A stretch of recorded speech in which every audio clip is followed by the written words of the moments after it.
শীতে পুরাটা শরীর তরতর তরতর করে কাঁপতেছে, গায়ের মধ্যে কোনো ভালো কাপড় পরা নাই। মার কথা শুনে দৌড় মারছে পানি আনার জন্য। পানি আইনা দেখে মা ঘুমায়া গেছে, শীতের কাপড়টা পর্যন্ত গায়ে লাগায় নাই। মা যদি ঘুম থেকে ওইটা পানি চাই, আমারে যদি পাশে না পাই, সুবহানাল্লাহ। আজকে আমরা মা বাপরে কত অবহেলা করি, মা বাবাকে আমরা কত দূরে রাখি। যদি মা চোখটা খুলে আমাকে কাছে না পায়, শীতের কাপড়টা পর্যন্ত গায়ে দেয় নাই, হালকা পাতলা কাপড় পরানো দাঁড়ায় রয়েছে।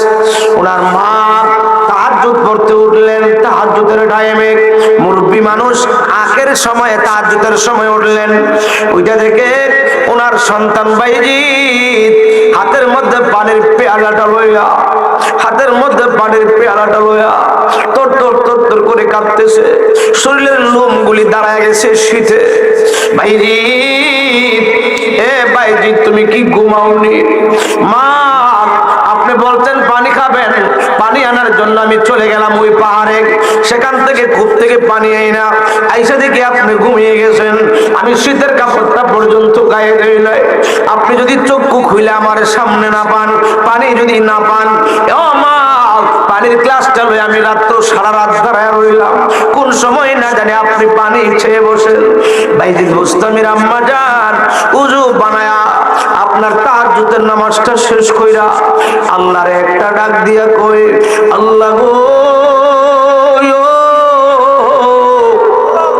আল্লাহ, আমার যে বাইজিৎ এই ঠান্ডার দিনে, শীতের দিনে শরীরের মধ্যে কোনো ভালো কাপড় পরা নাই, কিন্তু আমি মার শিওরে পানির গ্লাসটা লইয়া দাঁড়ায় রয়েছে, কোন সময় না জানি আমি পানির জন্য আবার ডাক দে।